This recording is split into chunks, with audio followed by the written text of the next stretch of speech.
Bismillahirrahmanirrahim. Assalamualaikum warahmatullahi wabarakatuh.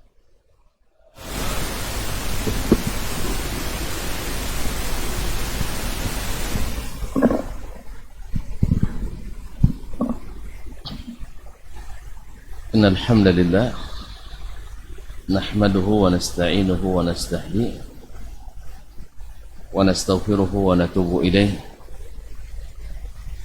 ونعوذ بالله من شرور أنفسنا وسيئات أعمالنا من يهده الله فلا مضل له ومن يضلل فلا هادي له أشهد أن لا إله إلا الله وحده لا شريك له وأشهد أن محمدا عبده ورسوله لا نبي ولا رسول بعده. يا أيها الذين آمنوا اتقوا الله حق تقاته ولا تموتن إلا وأنتم مسلمون. يا أيها الناس اتقوا ربكم الذي خلقكم من نفس واحدة وخلق منها زوجها وبث منهما رجالا كثيرا ونساء واتقوا الله الذي تساءلون به والأرحام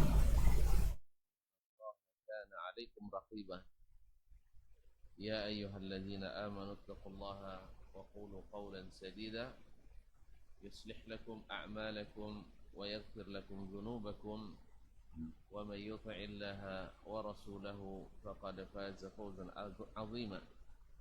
أما بعد فإن أصدق الحديث كتاب الله وخير الحدي حدي محمد صلى الله عليه وسلم وشر الأمور محدثاتها وكل محدثة بدعة وكل بدعة ضلالة.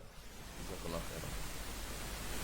Alhamdulillah, subuh ini dengan izin ilahi kita bisa kembali berada di tempat yang mulia ini, salah satu dari rumah Allah yang disucikan, dan siapa yang hadir di dalamnya didekatkan, bahkan dibanggakan oleh Allah Tabaraka wa Ta'ala. Oleh itu, marilah kita bersyukur kepadanya atas nikmat ini. Mudah-mudahan senantiasa menyertai hidup kita sampai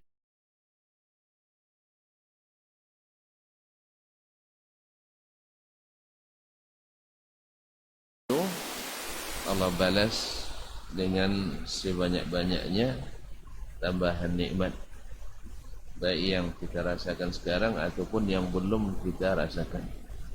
Karena Allah berjanji, kalau kalian mensyukuri, pasti aku tambah nikmat kepadamu. La in syakartum la azidannakum. Bila kalian bersyukur, pasti aku tambah nikmat kepadamu.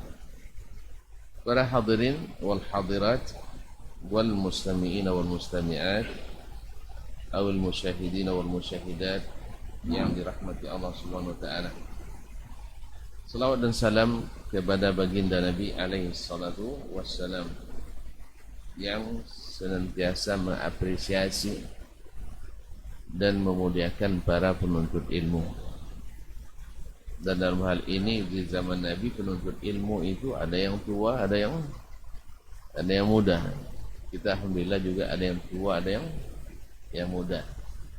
Kalau dulu memang di masa kami tua-tua dulu, jadi masa kami tua dulu, yang ngaji ni memang yang tua-tua.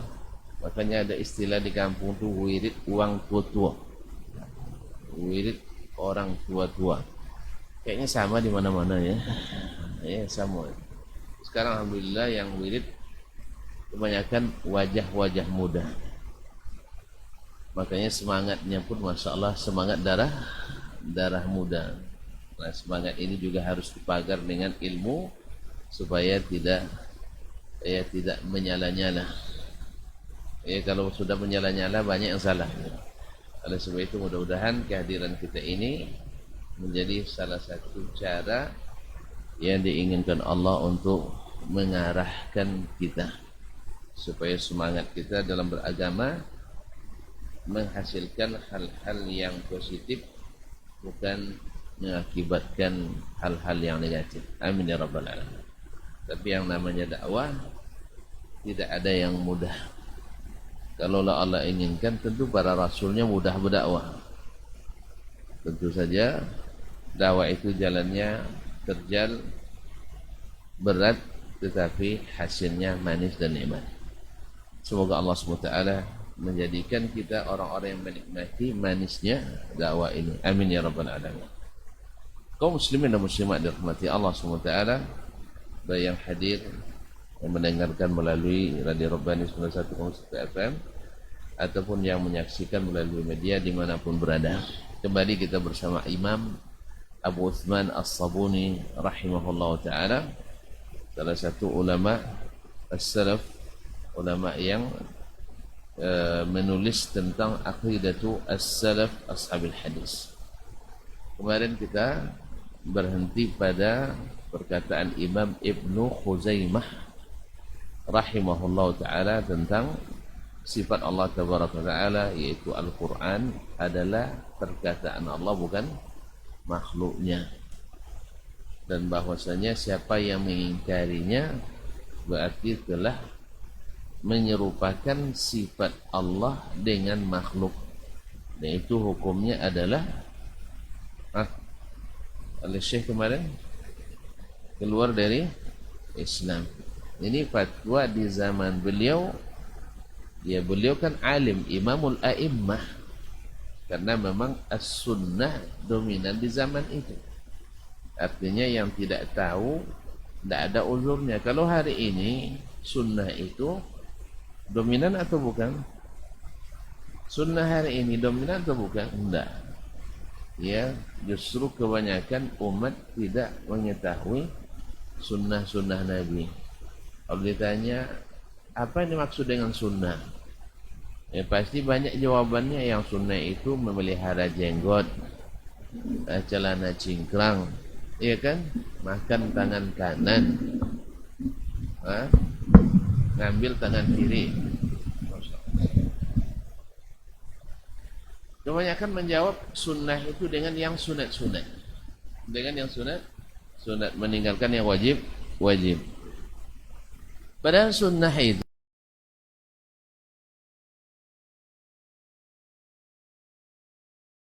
yang disebut dengan as-sunnah. Karena yang dominan di masyarakat kita hari ini adalah pemahaman fikihnya.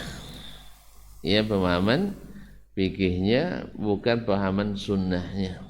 Oleh sebab itu, al-fatwa tataghayyaru bi taghayyuriz zamani wal makan wadh-dhurufi wal ahwal wa ghairi dzalik. Bahwa fatwa itu bisa sesuai di suatu masa, tidak sesuai di masa yang lain. Oleh sebab itu, jangan ambil fatwa ini nanti lalu dibawa ke masjid-masjid kita, lalu diuji orang. Apa Allah di mana katanya kan? Kalau jawabnya di mana Pak, berarti jangan, tidak bisa. Kalau jelas tidak bisa. Sampai ada yang bertanya kepada kibarul ulama tentang boleh tidak saya salat di belakang ahli bid'ah gitu ya. Dijawab oleh Syekh, di antara jawabannya, pertama, kita dibolehkan salat di belakang siapapun selama dia tidak keluar dari Islam. Ya, selama tidak keluar dari Islam, maksiatnya sebesar apapun. Apalagi kalau dia imamnya imam ratib. Apa tahu imam ratib? Ratib artinya bergaji. Artinya imam tetap, maksudnya imam tetap. Ya, apalagi kalau kita tidak bisa berjamaah kecuali dengan dia. Artinya pergi ke masjid lain jauh sekali dan sebagainya. Yang kedua, tidaklah syarat ikut salat berjamaah dites dulu oleh masing-masing makmum imamnya. Paham? Tapi kalau panitia boleh aja mentes. Sebelum diangkat dites kan boleh. Tapi setelah jadi imam, jangan antum tanya nanti, "Imam, tunggu dulu, saya nak salat." Anda akidahnya apa? Itu tidak ada syarat seperti itu. Jelas? Karena justru hal-hal yang seperti ini berakibat negatif nanti. Oleh itu kaum muslimin dan muslimat dirahmati Allah, Maka di antaranya tidak boleh menukil fatwa dari satu tempat ke tempat yang lain, atau menukil fatwa dari satu zaman ke zaman yang lain, karena fatwa itu sepakat para ulama mengatakan berubah dengan berubahnya tempat, apalagi yang berkaitan dengan mengeluarkan orang yang pasti Islamnya dengan alasan yang diragukan kekufurannya. Paham? Dia pasti Islamnya dengan apa? Lupa lagi, kaji lama, nak kaji baru. Yang membuat orang itu pasti masuk Islam apa? Asyhadatain. Lupa tuan-tuan hadis apa? Hadis Usama bin Zaid ketika dalam satu peperangan, dalam peperangan orang kafir itu tak terdesak. Dah. Jadi Usama menafsirkan ketika terdesak dia ucapkan asyhadu alla ilaha illallah wa asyhadu anna Muhammadar Rasulullah. Oleh Usama ini orang ibaratnya taqiyah ini. Artinya demi menyelamatkan diri sehingga dia ucapkan syahadat. Menurut Usama tidak sah ini. Tidak sah. Apa sebab? Karena dia tidak ada kesempatan melarikan diri lagi. Sudah, pokoknya antara mati atau antara mati. Makanya dia ingin selamat dengan syahadatin. Tetapi Usama memahami itu hanya sekedar alasan, lalu dibunuhnya. Memang mati memang. Maka disampaikan Nabi SAW. Lalu disampaikan Usama ceritanya. Nabi marah besar. Mada tasna' bi kalimati la ilaha illallah. Apa yang kau buat nanti di akhirat dengan kalimat la ilaha illallah itu? Usama masih beralasan, ya Rasulullah. Tuan-tuan tahu Usama kan? Tahu? Tuan-tuan tahunya Usama bin Laden aja itu masalahnya. Usama bin Zaid, hibbu Rasulillah. Dia hibbu itu artinya kekasih Rasulullah yang disayang oleh Nabi alaihissalatu wassalam. Ya, pasal-pasal cerita panjang pula nanti. Tidak jadi ngaji loh. Nah, nanti cari tahulah tentang Usama bin Zaid radhiyallahu taala anhu wa nabi. Jadi apa katanya? Dia mengatakan karena terpaksa ya Rasulullah. Nabi bilang apa yang kau lakukan nanti dengan kalimat la ilaha illallah. Makanya kalimat ini wajib dihormati, dita'zim. Tidak boleh kita sembarangan untuk menghilangkan dari seorang muslim. Jelas? Jelas? Tidak jelas nampaknya, tak usah diulang lagi. Jadi orang yang Islamnya yakin tak boleh dikeluarkan dari Islam dengan subuhat, dengan keraguan. Jelas? Alhamdulillah. Kalau tidak jelas, tanya lagi nantilah. Nah, kaum muslimin dan muslimat dirahmati Allah. Sampai di sini kemarin. Ibnu Khuzaimah mengatakan, yaitu siapa yang meyakini atau siapa yang tidak, atau siapa yang meyakini man lam yuqirru bi anna Allah azza wa jalla ja'ala arsyih, bahwa siapa yang tidak, tadi saya bilang kalamullah ghairu makhluk ya. Sekarang wa man lam yuqir bi anna Allah azza wa jalla ala arsyih qad istawa fawqa sab'i samawati fa huwa kafirun bi rabbih.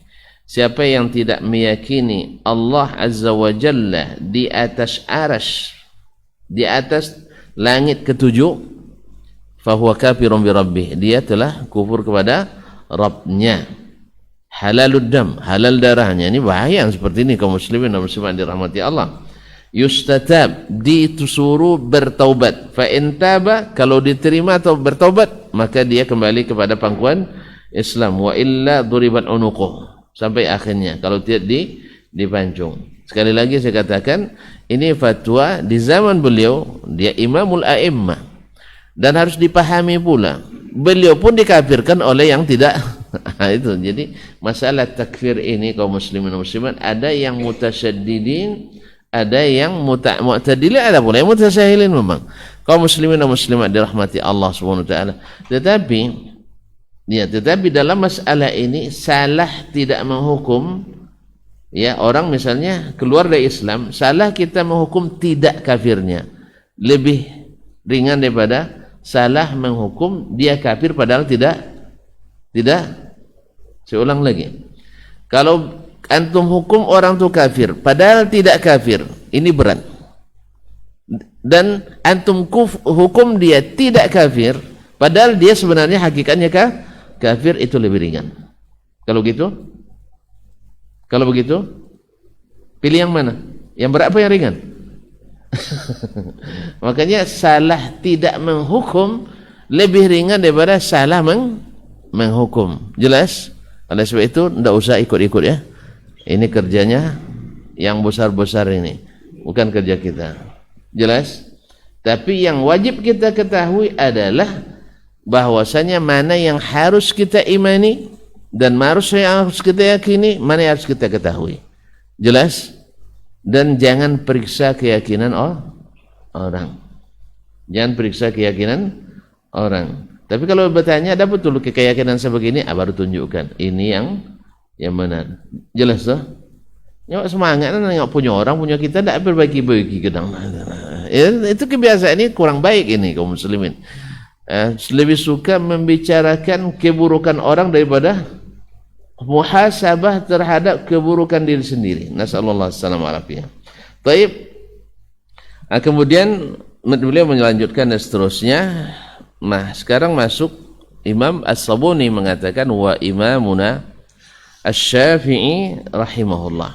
Dan Ibnu Khuzaimah tadi kaum muslimin dan muslimat dirahmati Allah Subhanahu wa taala menulis kitab namanya Kitabut Tauhid. Kitabu At-Tauhid. 2 jilid besar-besar. Nah, isinya adalah firman Allah, hadis Rasulullah, atharus salaf. Karena akidahnya memang aqidatus salaf ashabil hadis. Tetapi beliau yang juga digelar oleh para ulama, baik ulama fikih maupun ulama sunnah, dengan Imamul A'immah. Apa maknanya Imamul A'immah? Imamnya para imam. Apa sebab?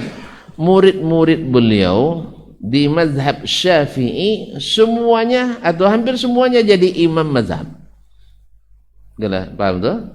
Murid-muridnya rata-rata menjadi imam mazhab.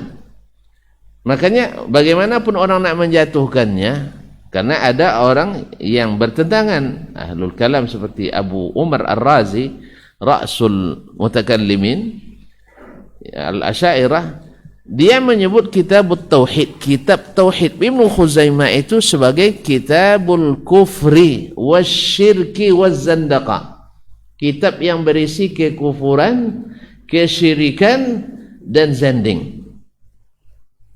Jadi kalau ada yang bilang kalian suka ngapirkan, sama, sana juga ada kok. Nah, itu maksudnya. Ini saya sampaikan supaya antum tahu juga bahwa masalah mengkafirkan ada semuanya. Akibatnya apa? Akibat adanya bid'ah dalam agama. Akhirnya sibuk dengan pertengkaran itu. Cobalah kalau tidak, kembali aja kepada Al-Quran Sunnah, insyaallah banyak yang hilang kita. Energi kita banyak yang bisa yang dihemat. Tapi itulah Allah SWT menakdirkan kita untuk saling berbantah. Enak juga berbantah. Hah? Buktinya di rumah pun ada berbantah sekali-sekali kan? Macam tak tahu aja tuan-tuan. Di rumah ada bantah. Adik sama kakak ada bantah. Hah? Abang sama apa? Sama adik bantah ada. Ini pada malu ngaku semua. Tapi kan indah itu kaum muslimin sebenarnya. Jadi masalah yang mengafirkan dan sebagainya. Maka dia bilang, dan Ibnu Khuzaimah yang sehebat itu, yang muridnya hebat-hebat seperti itu, oleh sebagian ulama, ya ulama juga memang, tetapi yang tidak sepaham dianggap qalilul aqli, akalnya dikit, ya. Kemudian apa namanya, safihul fahmi, pemahamannya picik. Jadi kalau ada misalnya sekarang ulama besar sekelas Syekh Albani misalnya hari ini, yang murid-muridnya sebutlah dimanapun negara pasti jadi ulama besar, murid-muridnya ulama besar, sebutlah dimanapun, tetap saja bagi yang tidak senang atau yang tak sepaham akan dianggap tidak berarti. Betul kan? Betul tak? Ya walaupun murid-muridnya Masya Allah, antum tahu sendiri murid-muridnya berapa banyak di negeri Islam yang rata-rata jadi ulama besar di negeri Islam. Barangkali yang sudah sering datang ke negeri kita seperti Syekh Ali Hasan Abdul Hamid Al-Halabi, Iya kan, sering datang ke sini kan. Pekan Baru aja yang belum tentu dah undang. Nah, ke Pekanbaru kayaknya belum ya. Nah, kaum muslimin dan muslimat adalah yang memiliki berbagai karya ilmiah yang besar-besar di negeri-negeri Islam. Dibeli oleh yang setuju dan tidak setuju. Jauh yang kan. Yang tidak sepaham pun beli bukunya. Apa sebab? Karena penting. Karena penting untuk dikritik. Jadi, iya penting untuk dikritik. Berarti kalau penting dikritik, hebat atau tidak hebat? Hebat. Makanya buku saya tidak ada yang beli. Pasalnya apa? Tidak penting tidak dikatakan dikritik. Makanya besok kalau sudah penting saya, banyak yang beli kitab saya nanti itu. Apa sebab? Supaya dikritik dan dijatuhkan. Makanya ada sebagian ulama menyebut kalau ada orang berlomba menjatuhkan kita, antum harus pegang aja kuat-kuat. Pasalnya apa? Antum sedang di atas. Orang sedang di atas, berarti orang nengok antum ke atas itu. Tapi kalau tidak ada yang nak jatuhkan, berarti kita sedang apa nak jatuhkan, awak sedang di bawah juga. Jadi semakin banyak orang nanti memfitnah, ketahui antum sedang sedang diperhatikan. Berarti sedang banyak perhatian yang menarik atau banyak yang tertarik perhatiannya kepada antum. Makanya pegangan saja kuat-kuat. Kalau sempat jatuh ke atas orang yang narik itu. Iya, jatuh di atasnya. Makanya hati-hati juga, jangan menjatuh-jatuhkan orang. Nanti orang itu terjatuh ke atas kita, teruk kita. Jelas? Jadi lebih baik kalau orang sudah naik, jangan dijatuhkan.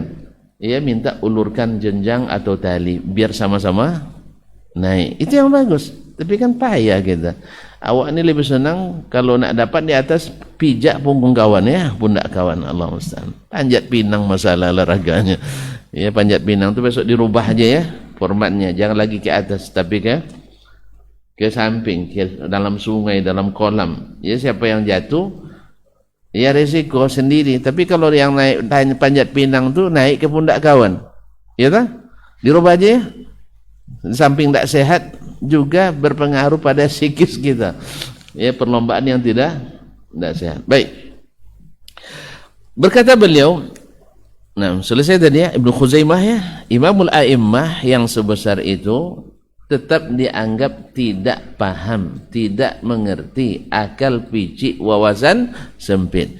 Tetapi Allah SWT tahu mana yang sempit, mana yang picik, mana yang lapang, mana yang luas, mana yang ikhlas, mana yang tidak. Maka Ibnu Khuzaimah jauh lebih dikenal dari orang yang mengatakan itu tadi.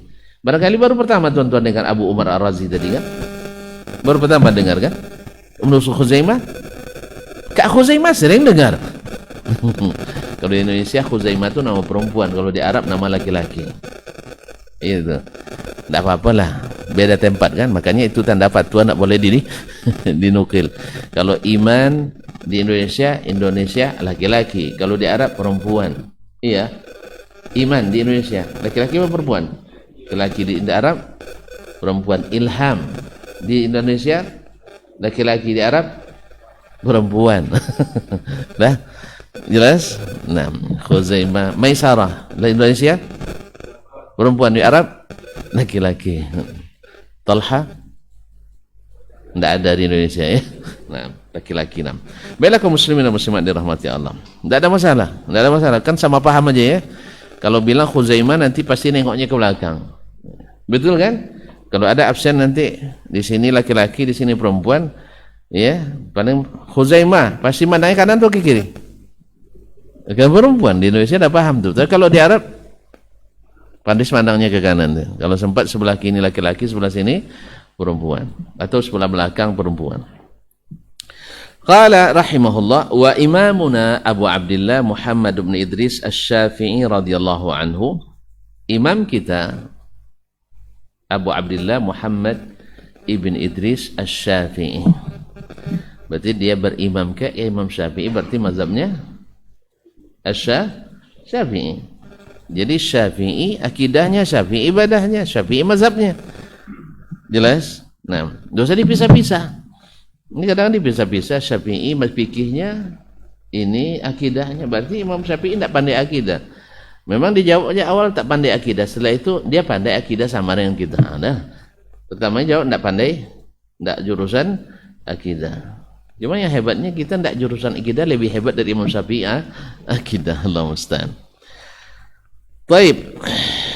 Wa imamuna Abu Abdullah Muhammad ibn Idris Asy-Syafi'i radhiyallahu anhu ihtajja fi kitabihil Mabsut, berhujjah di dalam kitabnya Al-Mabsut. Nah, berhujjah kitabnya Al-Mabsut fi mas'alati, ya kitab Al-Mabsut ini juga disebut dengan disebut dengan Al-Um. Nah, itu lebih masyhur di kita. Itu yang lebih masyhur. Berhujjah di dalam kitabnya Al-Mabsut yaitu Al-Um dengan hadis fi mas'alati i'taqir raqabatil mu'minah fil kafarah, berhujjah dalam masalah memerdekakan seorang hamba yang beriman. Ya, bila ada, kan ada namanya bila terjadi seseorang misalnya kafaratul yamin, misalnya bersumpah lalu nak menebus sumpahnya, maka dia bisa dengan memerdekakan hamba yang beriman, atau puasa 3 hari, atau pada tidak tahu rupanya, atau memberi makan berapa orang. Itu bukan sumpah, itu lain babnya itu. Itu kafarat. Itu yang apa namanya, berbuka di bulan puasa, tapi bukaannya beda memang. Ya, bukan makan minum, tapi di atas itu lagi yang mengibatkan makan dan minum. Ini 18 tahun ke atas, tidak tahu anda. Baik, jadi kafarah. Termasuk kafarah itu memerdekakan hamba yang beriman. Jelas? Nah, memerdekakan hamba yang beriman. Nah, Imam Asy-Syafi'i rahimahullah dalam masalah memerdekakan hamba sahaya yang beriman. Tahu hamba sahaya kan? Tahu kan? Budak. Nah, budak yang beriman fil kafarah, dalam membayar kafarah, tebusan, baik sumpah atau zihar atau menyetubuhi suami istri di bulan puasa. Maksudnya siang ya, bukan malam. Nah, wa in la yasihu takfir biha. Ini ada yang tidak terbaca oleh muhakkik dalam kitab apa namanya naskah aslinya, tapi barangkali maknanya wa inna ghairal mu'minah, mungkin dia sesungguhnya yang bukan mukminah la yasihu takfiru biha, selain yang beriman tidak bisa dijadikan tebusan. Bi khabari Muawiyah, dengan hadis yang diriwayatkan dari Muawiyah ibn al-Hakam.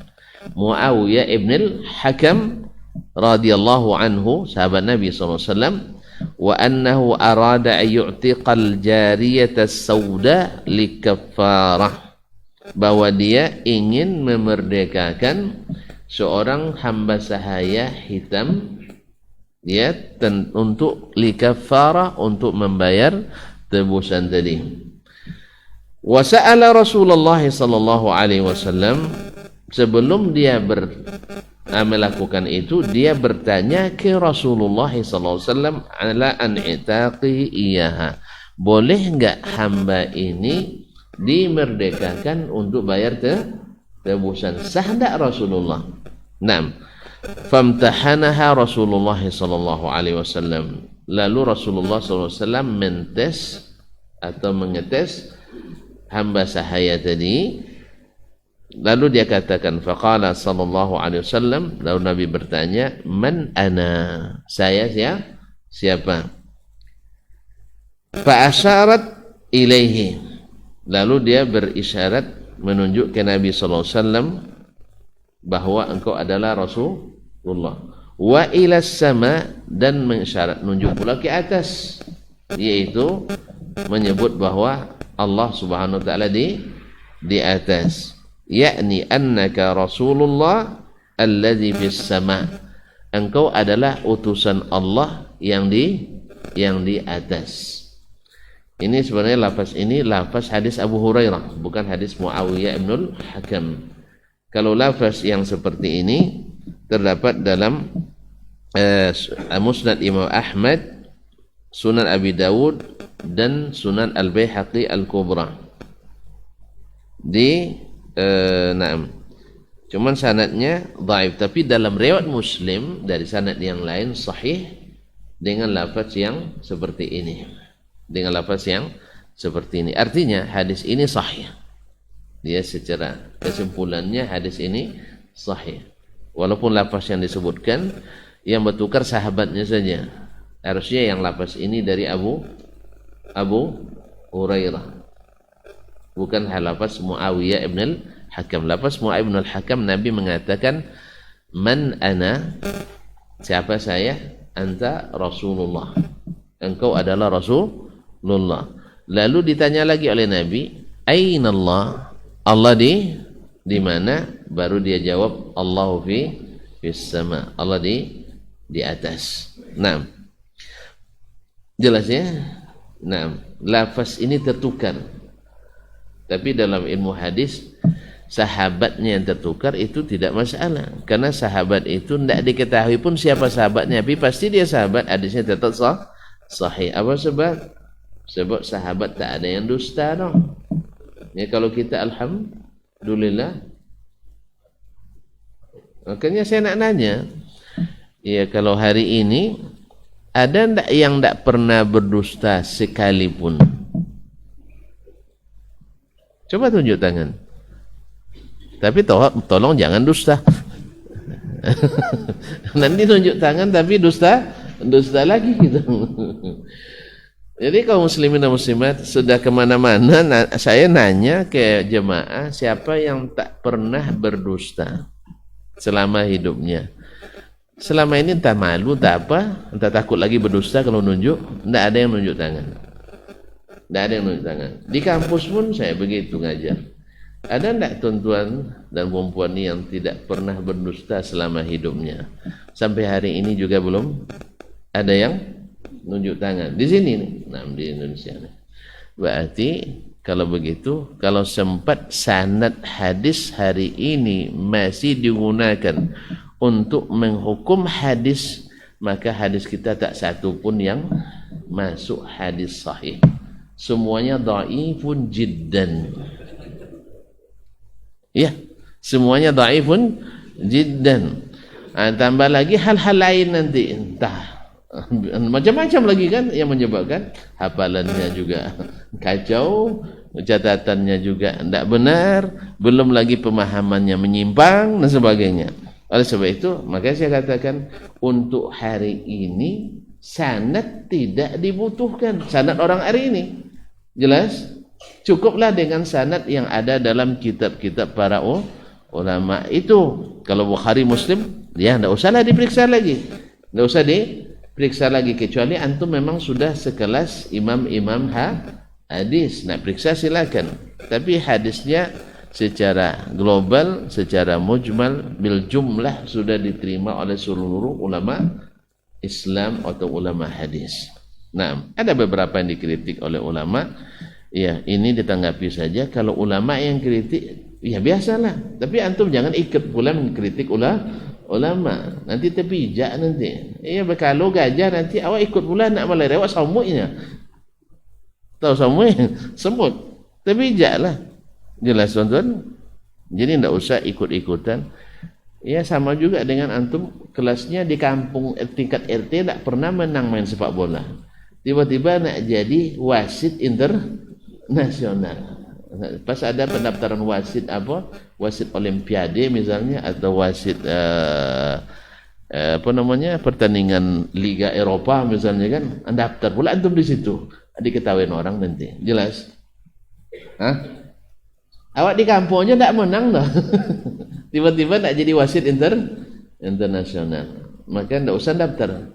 Kalau berani juga antum daftar betul-betul tidak tahu diri, itu namanya. Makanya rahimallahu mura'an arafa qadra nafsi.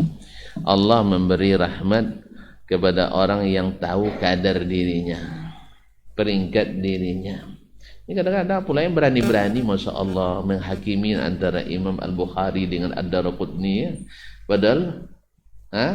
Padahal untuk mentakhrij satu hadis Ya walaupun kata sebagian sambil merem katanya, subhanallah. Buat aja lah dulu sambil merem biar kita tahu hasilnya nanti. Kaum muslimin dan muslimat dirahmati Allah. Menghakimi para ulama. Padahal kita masih, tadi saya katakan di kampung saja belum diakui kepakaran kita. Ini nak menghukumi orang yang sudah diakui di dunia internasional. Makanya ibarat anak SD, anak TK ditanyakan pertanyaan anak S3. Nah, tentu cepat jawabannya, Allah musta'an. Baiklah kaum muslimin dan muslimat dirahmati Allah. Jadi kalau ada yang puyeng, kan ada sebagian tuh, saya pusing saya mempelajari ilmu ilalul hadis. Wajarlah, antum baru pertama belajar ilmu hadis, tiba-tiba nak belajar ilalul hadis, ya beda nah. Ilal itu tingkat lanjut, dan juga tidak semua ulama hadis yang bisa memahaminya. Tidak semua ulama hadis yang memahaminya. Karena memang itu istilahnya spesialisnya para spesialis. Spesialisnya para spesialis. Tidak ngerti. Apalagi yang baru belajar ini mustalahnya 3 semester cuma kan, itu pun sambil bikin paper. Apa yang bisa dipahami nanti? Jadi kaum muslimin dan muslimat dirahmati Allah, ini perlu duduk beradu lutut dengan ulama bertahun-tahun, bahkan berpuluh tahun. Mereka ini yang jadi ulama-ulama seperti itu sampai lupa makan gara-gara belajar. Kan kontras sekali dengan kita, lupa belajar gara-gara iya, apa terlambat serapan tadi Ustaz katanya. Iya, tahu dia bahwa Ustaz Dasman tidak boleh ada yang lapar, akhirnya sarapan. Kalau sarapan saya angkat tangan saya. Ya, saya tidak akan hukum kalau orang terlambat gara-gara makan. Kalau tuan-tuan sekarang keluar misalnya, mana mau makan, pergilah, tidak ada apa-apa. Serius. Makanya di kelas pun boleh makan. Yang tidak boleh cakap tanpa izin, itu aja. Cakap tanpa izin merusak konsentrasi. Tapi kalau makan sambil mendengar tidak ada masalah. Tapi cakap sambil makan payah juga. Tidak boleh juga. Nah. Baik kaum muslimin dan muslimat dirahmati Allah. Jadi Syekh rahimah menyebutkan lafaz hadis Abu Hurairah dan dinisbatkan kepada Muawiyah ibn al-Hakam. Yang seperti ini perlu diketahui oleh siapapun yang mau menilai ulama. Ya, makanya menilai ulama itu harus ulama sebenarnya, bukan termasuk pemalsuan ini. Ini adalah kekeliruan biasa. Orang keliru menisbatkan suatu perkataan ke perkataan yang lain, tinggal diluruskan. Tapi orang-orang yang sakit hatinya nanti lihat disebut nanti Syekh Wahabi nanti ini. Wahabi memalsukan kitab ulama. Nasallallahu salamatu wal afiyah. Baik, fahakama Rasulullah sallallahu alaihi wasallam. Lihat, Rasulullah sallallahu alaihi wasallam menghukum bi islamiha wa imaniha. Memutuskan dia itu Islam dan beriman. Lamma aqarrat di saat dia budak tadi aqarrat mengakui bi anna rabbaha bis sama, bahwa Rabbnya di atas. Ya. Rasulullah mengakui. Sebagian yang nak berkelit juga tidak menerima ini. Ini hadis untuk orang awam gitu. Untuk orang awam. Terus orang awam aja paham, masa kita yang sudah terpelajar tidak paham gitu. Kaum muslimin dan muslimat dirahmati Allah. Aqarrat bi anna rabbaha bis sama. Nabi mengatakan, menghukum dia sebagai perempuan yang beriman. Karena Nabi dikatakan dalam hadis tadi, a'tiqha fa innaha mu'minah. Silakan merdekakan dia untuk membayar tebusan tadi, kafarah tadi, karena ini sah dijadikan penebus tadi. Karena dia mu'minah.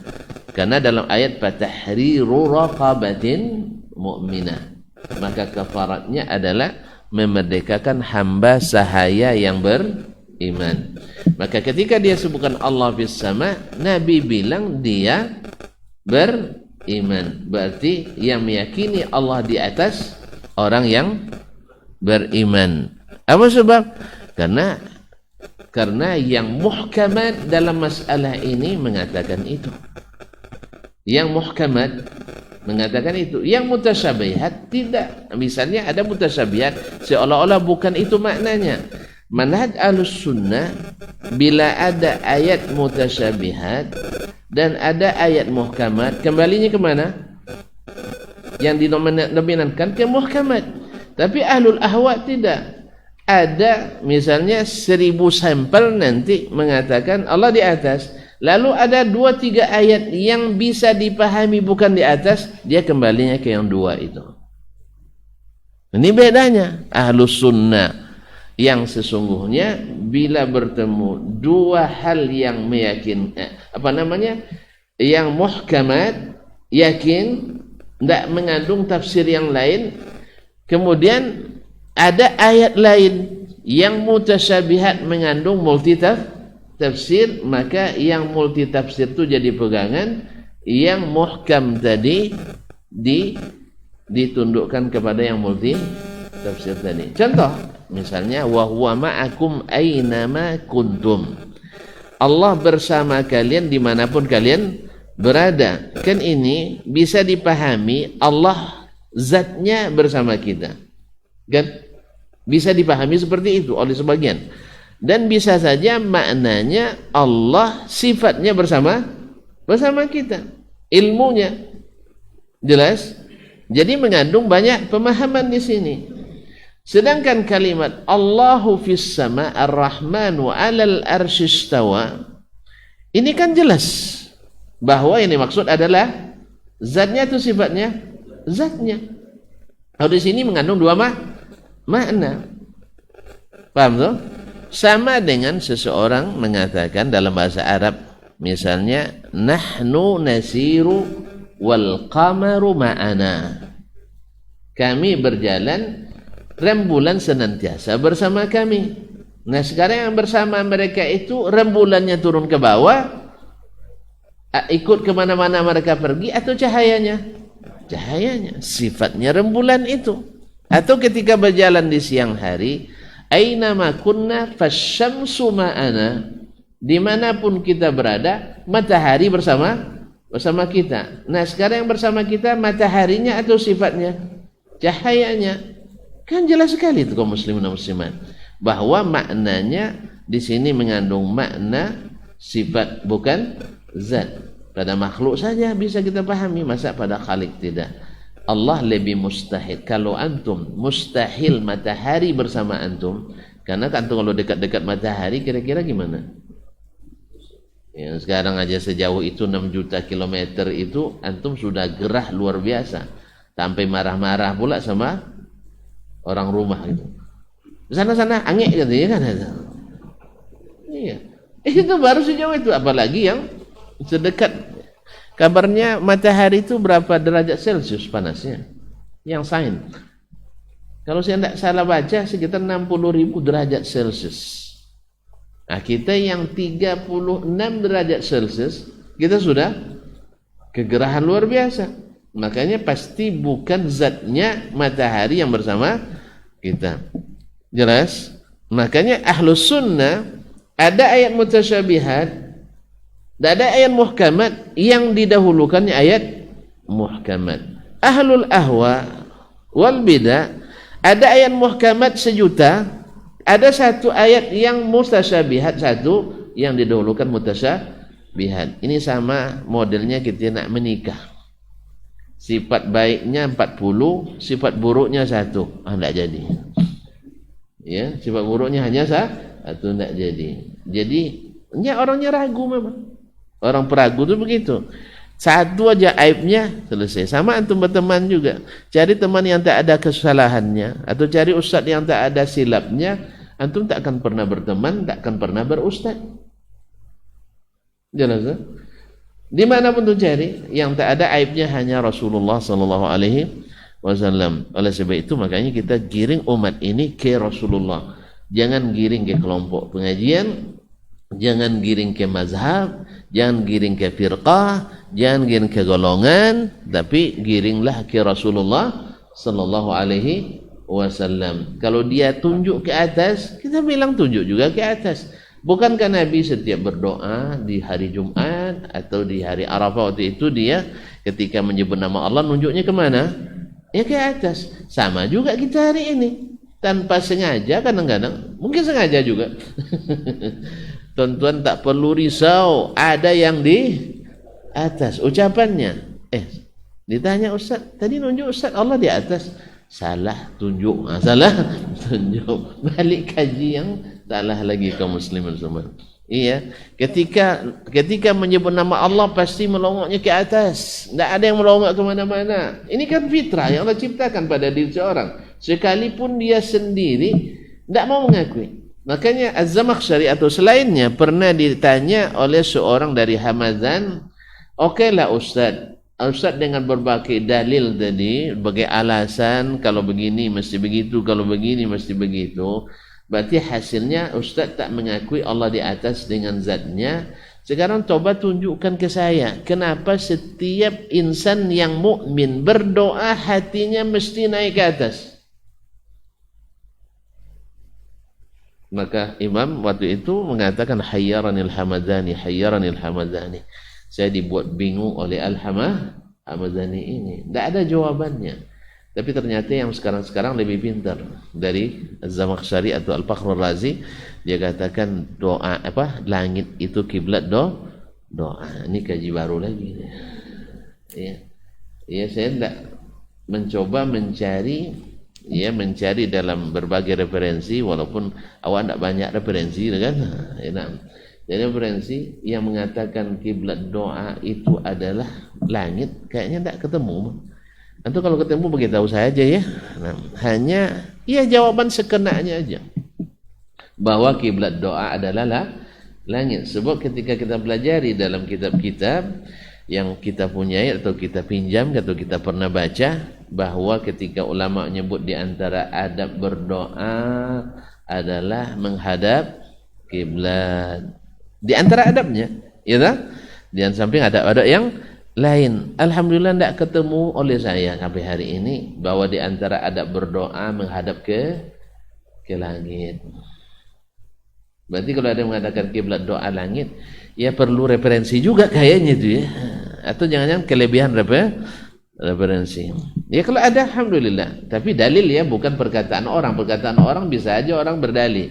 Tapi yang jelas Az-Zamakhsyari atau Al-Fakhrul Razi, imam besarnya Al-Mutakallimin waktu itu, bahkan Az-Zamakhsyari nisbatkan pada Mu'tazilah, bingung dia. Gimana ya? Setiap berdoa memang hati kita naiknya ke atas. Iya, Pak? Tak terasa, terbawa. Kalau antum sudah khusyuk berdoa, ya Allah, ya Rabbi, kemana perginya hati itu? Ke atas. Cobalah, tidak ada terbayang oleh kita kiri kanan muka belakang, tidak ada.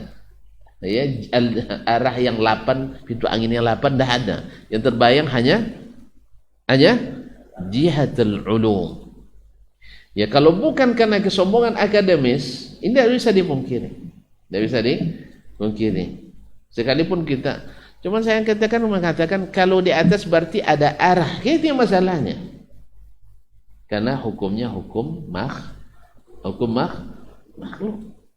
Allah dihukum dengan hukum makhluk, akhirnya kita ingkari sifatnya.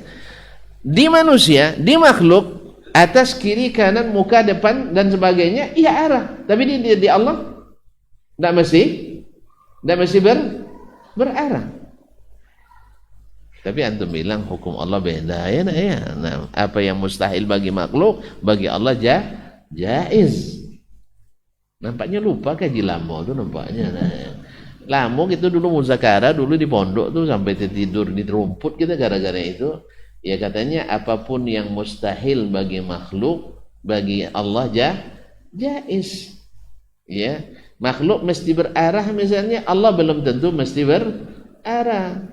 Ya kalau kita di atas aras mesti bertempat butuh, Allah tidak mesti butuh. Jelas kan? Di sebagian makhluk saja ada yang tidak bertempat, padahal dia ada di situ tapi tidak mengambil tempat. Kan gitu aja kok repot.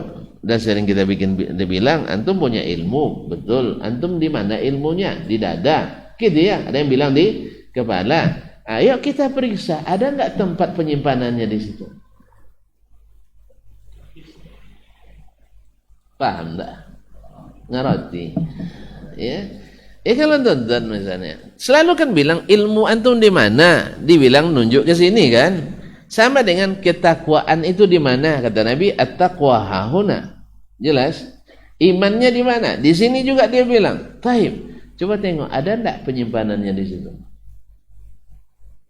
Enggak ada tempat. Berarti tidak semua sesuatu di sesuatu atau di atas sesuatu mesti menempati sesuatu itu.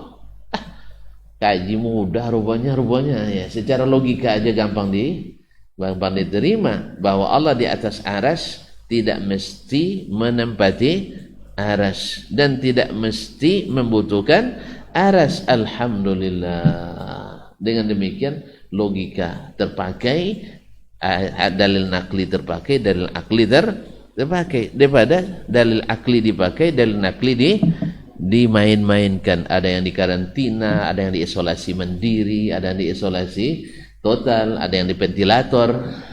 Allah musta'an. Ada yang masuk ICU. Allah musta'an. Baik.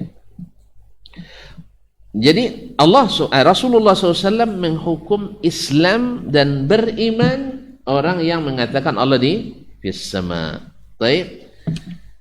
Wa arafa rabbaha bi sifatil ulu wal fawqiyah, dan mengenal Rabbnya memiliki sifat ulu tinggi, wal fawqiyah dan di atas.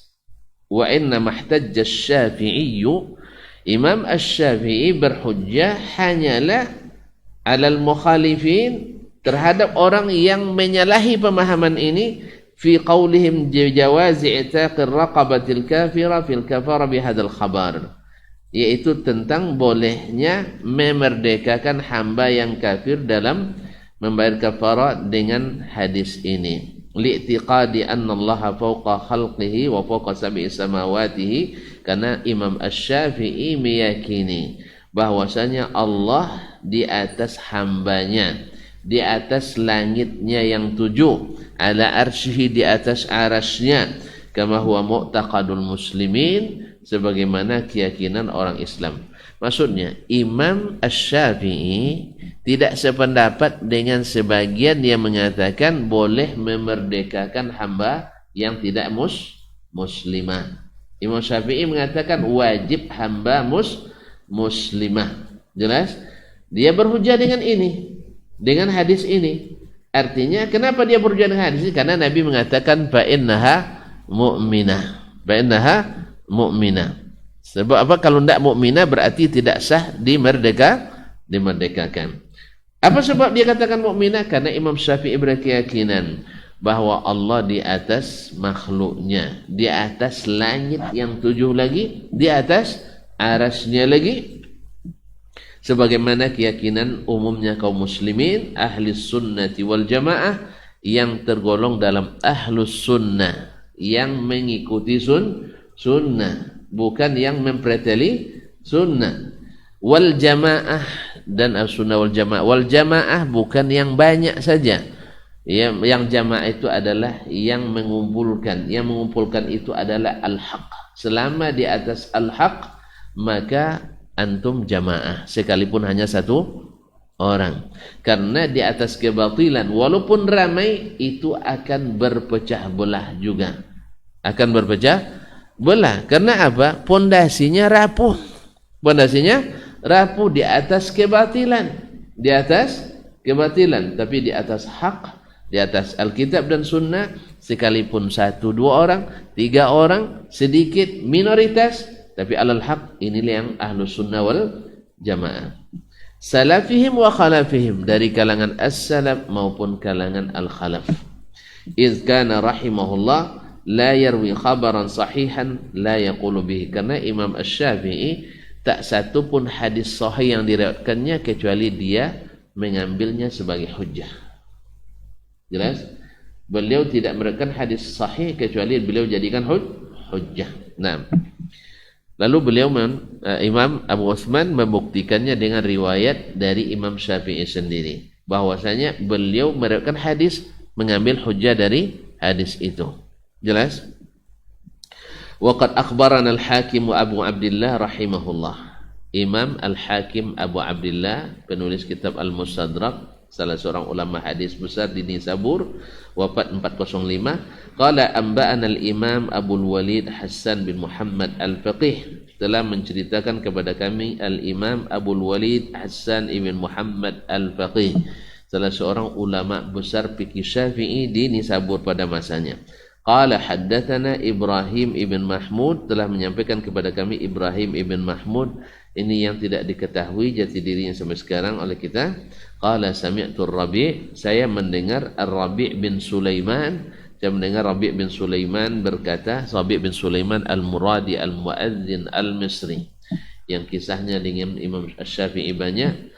Di antaranya dia pernah satu hari agak lambat pahamnya, dia ulang-ulang, tak juga dia paham di majlis, akhirnya ditinggalkan majlis. Lalu Imam Asy-Syafi'i rahimahullah datang ke rumahnya langsung menjelaskan, ya mari kita duduk kembali. Lalu dia katakan, diulang-ulang oleh Imam Syafi'i sampai dikatakan sampai 40 kali diterangkan oleh Imam Syafi'i rahimahullah. Begitulah guru, Masya Allah tabarakallah, dah paham. Lalu Imam Syafi'i mengatakan, ya Rabi', law istata'tu an ut'imaka ilman la'at'amtuk, andainya bisa ilmu ini saya suapkan kamu, pakai suapkan aja mah.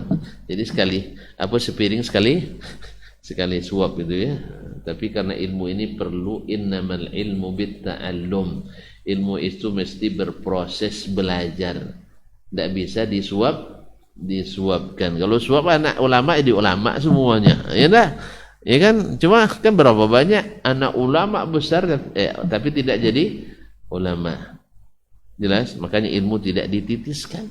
Makanya walaupun kiai ayahnya belum tentu jadi gus anaknya, walaupun gelarnya tetap gus gitu. Ilmu tak bisa dititiskan, ilmu itu dipelajari.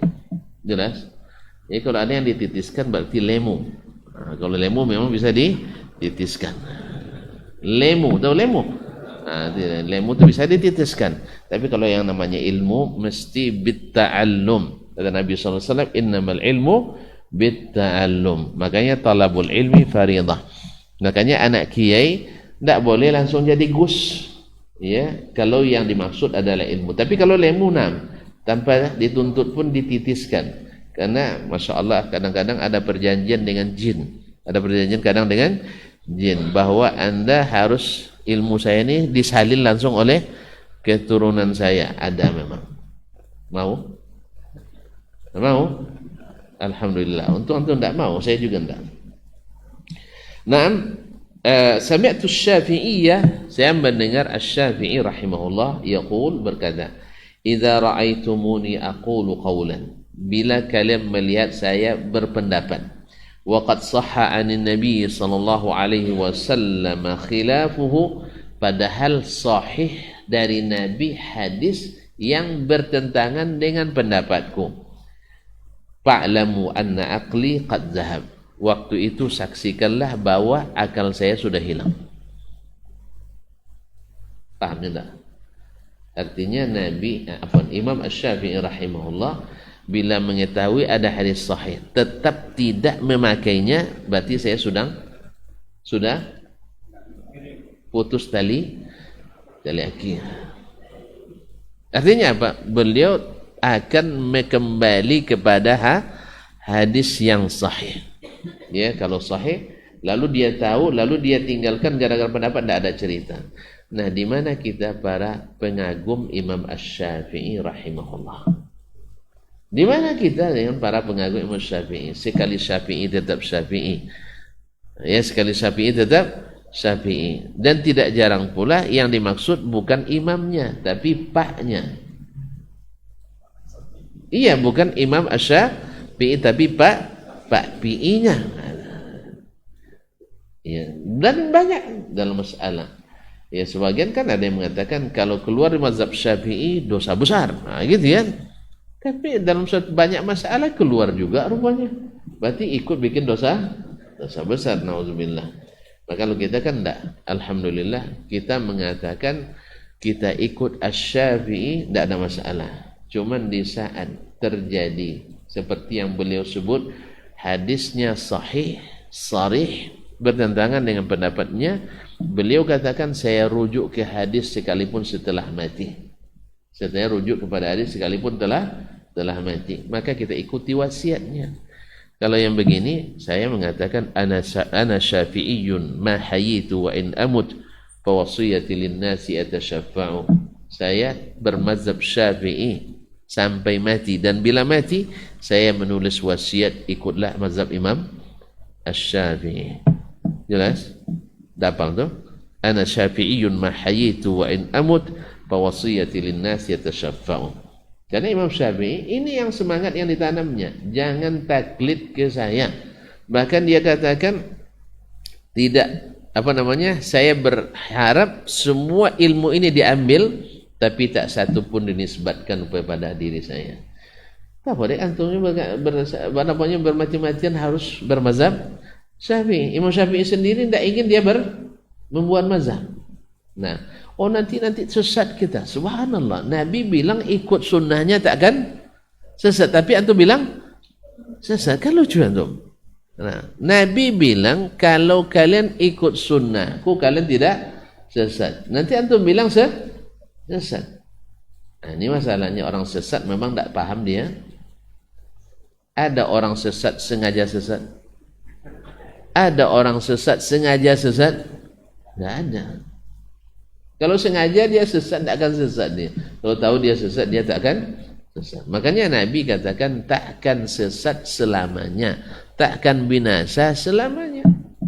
Maka oleh sebab itu, sesuai dengan semangat para imam itu sendiri, bahwasanya bila datang hadis sahih, kita tinggalkan pendapatnya, karena itu wasiatnya.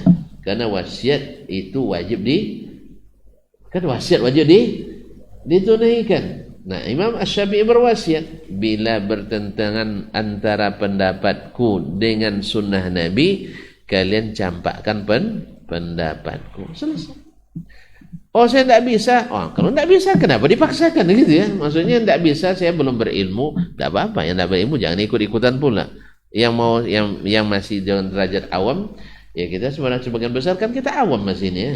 Kita ini masuk golongan awam. Kalau hidup di masa Syafi'i, kita ini kalau sempat kita hidup di masa Imam Asy-Syafi'i, Ustadz ini awam, ini termasuk golongan awam. Nah, terpaksa saya buat cerita nanti, bukan buat cerita, saya riwayatkan ada cerita disebutkan oleh Al-Khatib Al-Baghdadi dalam Al-Faqih Al-Mutafaqih. Ada seorang, panjang lagi, ini belum selesai Ustaz ya. Singkat cerita, ada seorang yang pergi menuntut ilmu ke Baghdad, punya target menguasai semua ilmu. Sampai 4 tahun dah selesai, dia nak berangkat pulang. Ini sebenarnya ada ceritanya yang mengharukan di dalamnya, cuman karena waktu ini masalahnya. Nanti tuan-tuan nengok jam juga. Ya. Jadi kaum muslimin muslimat, sampai dia nak pulang, dia pas mau beli-beli nak belanja oleh-oleh, dengar ibu-ibu jual sayur berdebat masalah fikih yang dia sendiri belum paham masalah itu. Tidak jadi pulang. Jadi makanya kita ini di masa Imam Syafi'i terhitung orang awam. Kalau memang kita tidak masuk, ya artinya tidak berilmu, kita taklid. Jangan ke Imam Syafi'i, ke ustaz saja boleh orang awam. Ke ustaz saja boleh taklid. Kok mandang begitu untuk saya? Ini masalahnya. Kalau perlu saya jabarkan lagi masalah ini, panjang lagi. Berubah kajian ke usul fikih nanti. Nah, jelas ya. Orang awam ya hanya ikut saja. Tidak pandai mengolah dalil. Ya kan? Tidak tahu silang pendapat ulama. Yang tahu dia asal ke masjid ustaz tuh. Kan itu kan? Maka dia boleh taklid ke ustaz. Apalagi ke mazhab Imam Asy-Syafi'i. Kalau memang kita masih pada taraf itu, belum bisa memahami dalil, belum bisa membahas dalil, ya kita taklid aja. Tidak ada masalah. Taklid ke mazhab Syafi'i silahkan, taklid mazhab Hambali silahkan, taklid ke Ustaz Ma'ali silahkan. Boleh menurut kesepakatan para ulama. Cuman apakah posisi taklid itu wajib dipertahankan? Ya tidaklah. Kita disuruh Allah berilmu, disuruh Nabi naik kan, di-upgrade ilmunya. Kan Allah yang perintahkan ya Nabi, wa qur rabbi zidni ilma, ya Rabbi tambah ilmu saya. Nah, kalau sudah berilmu wajib taklid, ya enggak lagi wajib mengikut ilmu. Ini enggak, sebagian orang pokoknya setinggi apapun antum harus taklid, karena antum enggak mungkin sehebat ulama Syafi'i. Siapa bilang? Nih bilang sehebat Syafi'i, enggak ada lagi yang lahir seperti Syafi'i sekarang nih. Cuman Imam Syafi'i kan suruhnya kita memahami. Kalau kita paham, ada ilmunya, yang wajib diikuti adalah ilmu. Ini kadang-kadang lucu-lucu kadang kita ini kaum muslimin dan muslimat. Isi ibaratnya pisau tajam ada, tapi pisau majal juga yang digunakan. Enak ini, pisau tajam ini kan produk 2021. Yang hebat kan produk tahun 65, ada bekarat itu dipakai. Ya. Dengan alasan yang tidak masuk akal kadang, yang rasanya tidak masuk akal. Dipaksa kita untuk tidak keluar sedikit pun dari sesuatu yang mungkin jelas-jelas menurut ilmu itu harus ditinggalkan. Baiklah kaum muslimin dan muslimat, lalu kita diwanti-wanti, memang antum hebat dari Imam Syafi'i, lebih hebat dari Imam Ahmad bin Hanbal, lebih hebat dari Imam Nawawi. Enggak ada kita ngaku kayak gitu. Kalau dia ngaku berarti hilang pula akalnya itu. Putus tali, enggak ada kita ngaku seperti itu. Ma'asyarul kiram dirahmati Allah Subhanahu wa taala, karena di zaman sahabat sendiri ada sebagian sahabat tahu hadisnya, ulama besar seperti Umar, Abu Bakar tidak tahu. Nah, berani antum katakan misalnya Huzaifah lebih hebat dari Umar bin Khattab? Ya tidaklah. Huzaifah sendiri tidak pernah ngaku. Tapi ada ilmu yang tidak diketahui oleh yang besar, diketahui oleh yang kecil. Ada apa enggak? Ada. Apakah karena dia punya ilmu tidak diketahui oleh ulama besar, dia lebih besar ilmu daripada ulama besar? Enggaklah. Jelas tuh. Antum misalnya ngaji, kita aja lah perbandingan dulu. Saya tidak pandai aplikasi komputer, ilmu hadis misalnya. Jelas? Dah? Coba siapa yang paling tidak paham ilmu hadis, tunjuk tangan. Tidak ada yang berani juga ya. Nah, usah dibilang yang paham aja tidak mau menunjuk, apalagi tidak. Andainya, ini mohon maaf, lah kita tunjukkan, maaf pakai pinjam nama antum ya. Saya alhamdulillah kuliah hadis 15 tahun ya, 1, 2, 3. Oke.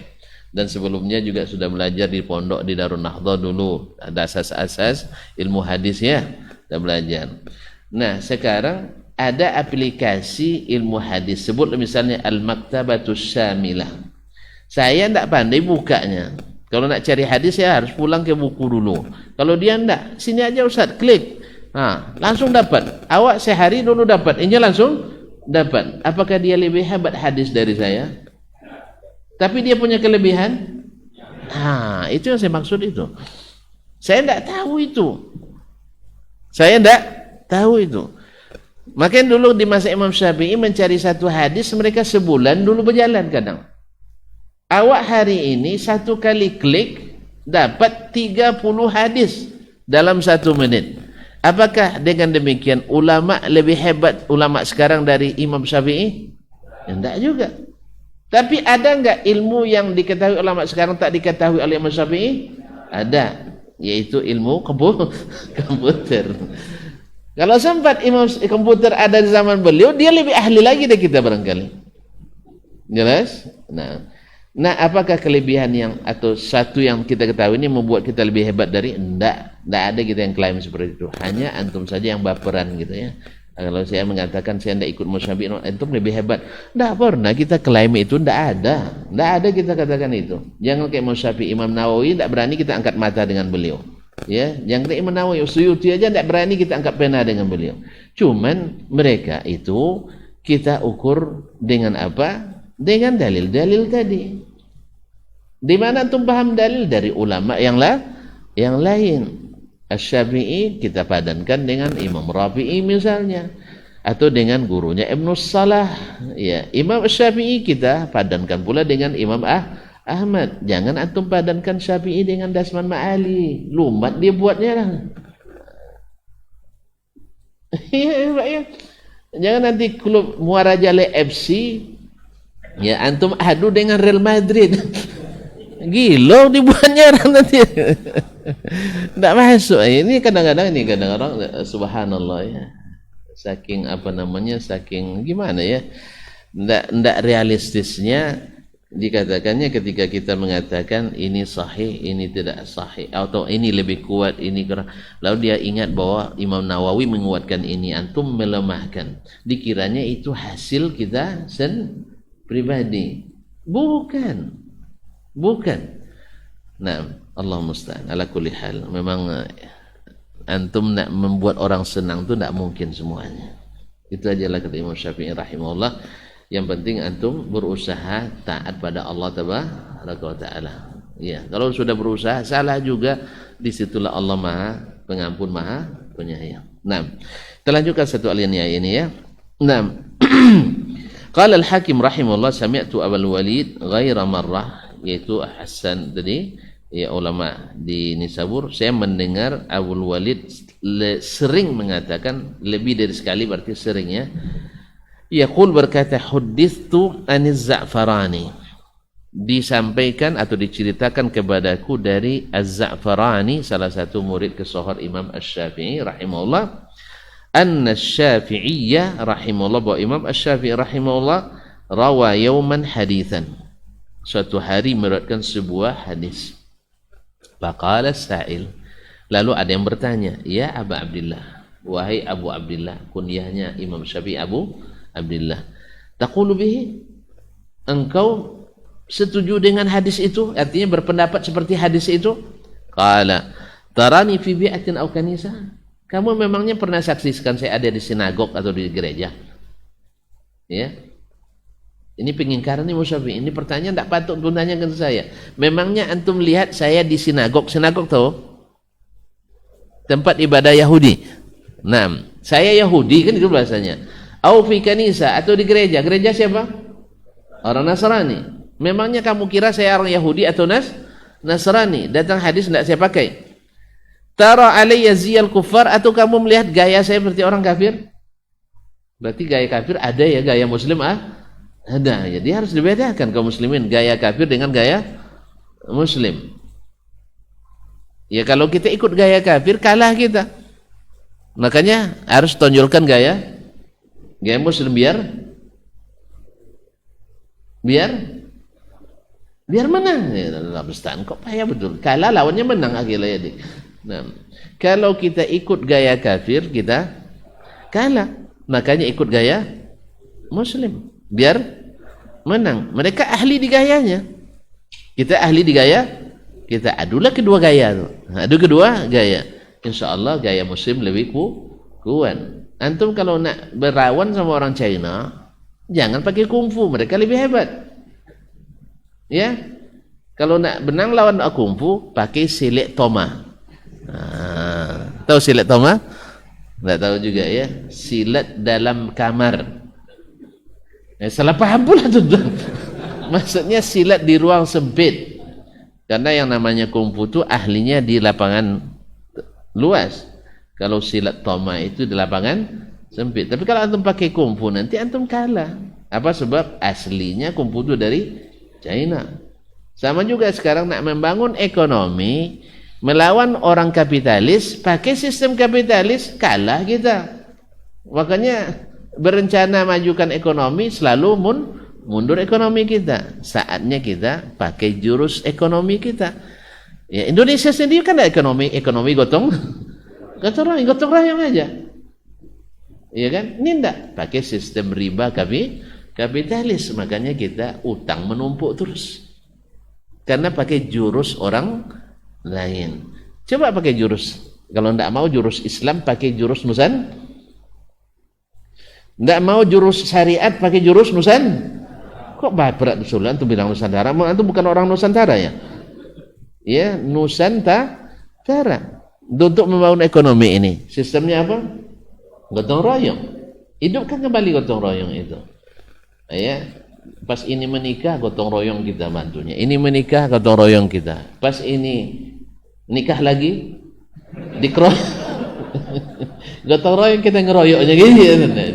Ya, kalau ini dihidupkan, insya Allah buang kapitalis, insya Allah kita akan maju. Cuman itulah di orang kita tidak begitu kuat, di kita tidak percaya diri. Akhirnya apa? Terombang-ambinglah, gantung sama orang, orang nak lepaskan kita. Nah, pegangan kita sudah tinggalkan. Ini perlu kesadaran penuh nih Pak. Apalagi baru saja sumpah pemuda. Tidak apa lagi Bapak nampaknya ya. Kaum muslimin muslimat dirahmati Allah. Kembali itu kaum muslimin. Jadi Imam Asy-Syafi'i mengatakan, kamu lihat tak saya pakai model orang kafir? Kan tidak.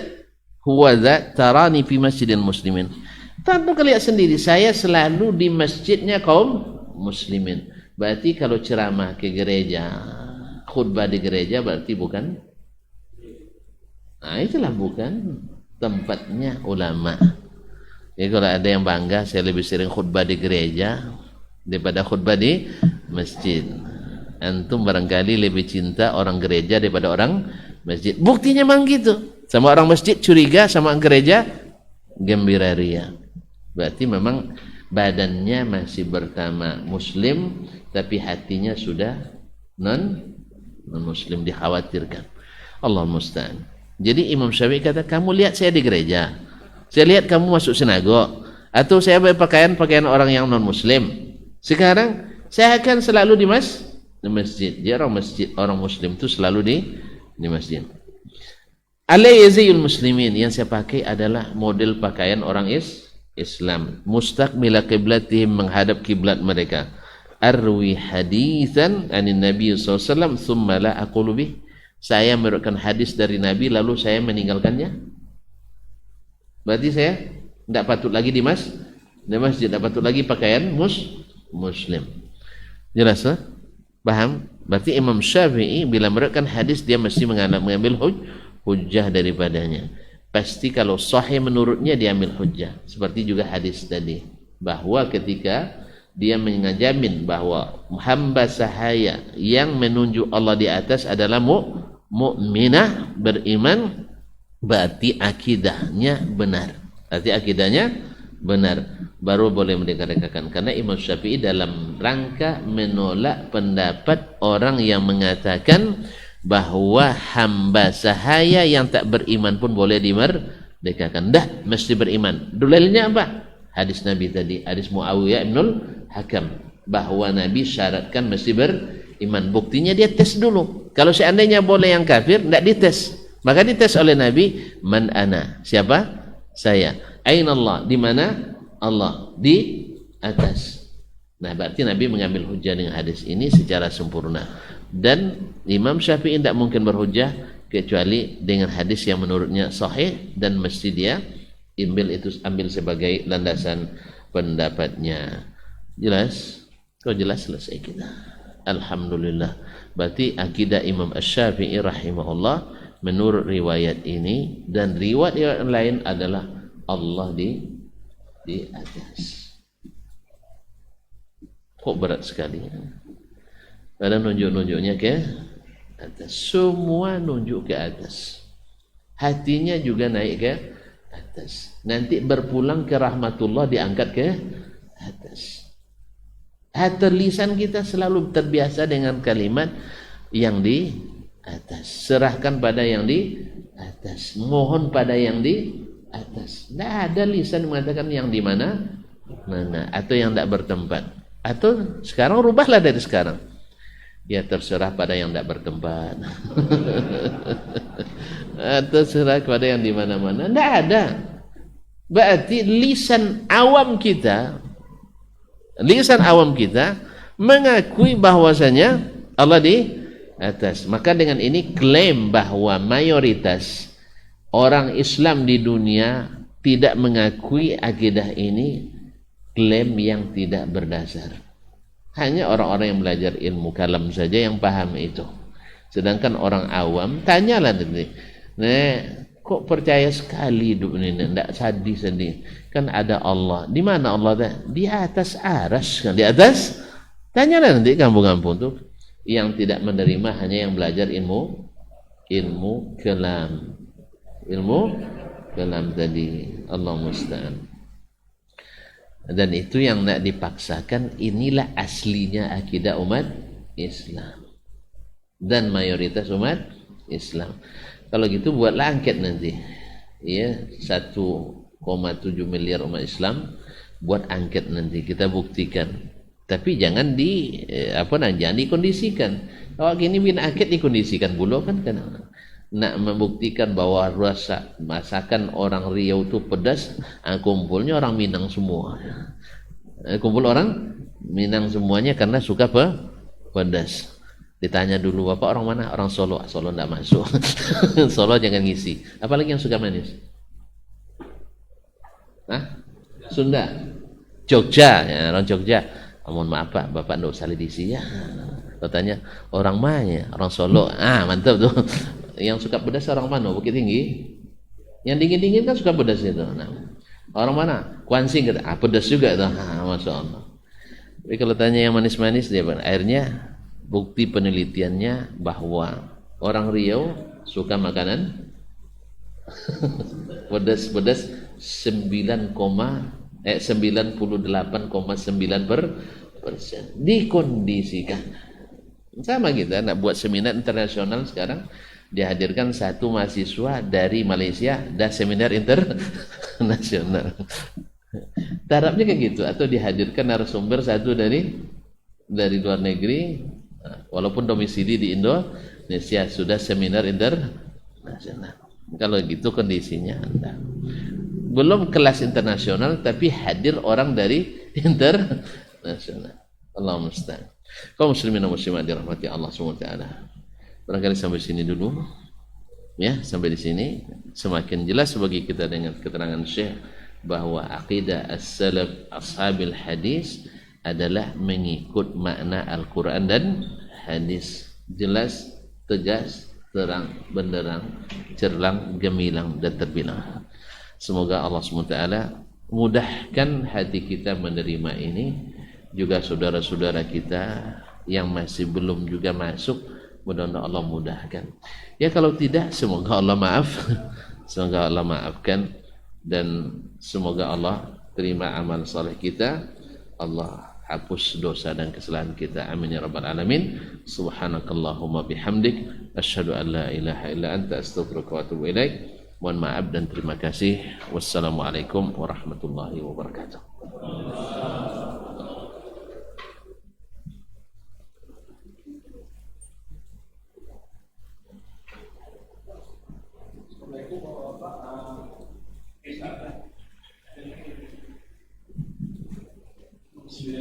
Assalamualaikum warahmatullahi wabarakatuh. Bagi bapak-bapak, ibu-ibu, setelah ini bisa langsung kita sarapan di kafe muslim di Instagram. Pelajarinya kecuali turun kepada mereka as-sakinah, ketentraman dan kenyamanan. Wa ghasyiyatuhumur rahmah, dan mereka diliputi pula oleh rahmat, kasih sayang dari Allah Subhanahu wa taala. Wa haffat bihimul malaikah, dan mereka pun dikelilingi oleh para malaikat, karena malaikat suka majlis-majlis zikir dan ilmu. Wa dzakarahumullahu fi man indah, dan Allah akan banggakan sebut-sebut mereka di kalangan malaikat-malaikat yang ada di sisinya, di masyarakat atas. Mudah-mudahan kita termasuk yang sering disebut-sebut di sisi Allah di kalangan para malaikat, dan di akhir majlis ini mudah-mudahan kita pula mendapatkan seperti yang tersebut dalam hadis qudsi, qumu maghfuran lakum, silahkan berangkat meninggalkan majlis ini dalam keadaan diampuni dosa-dosa kalian.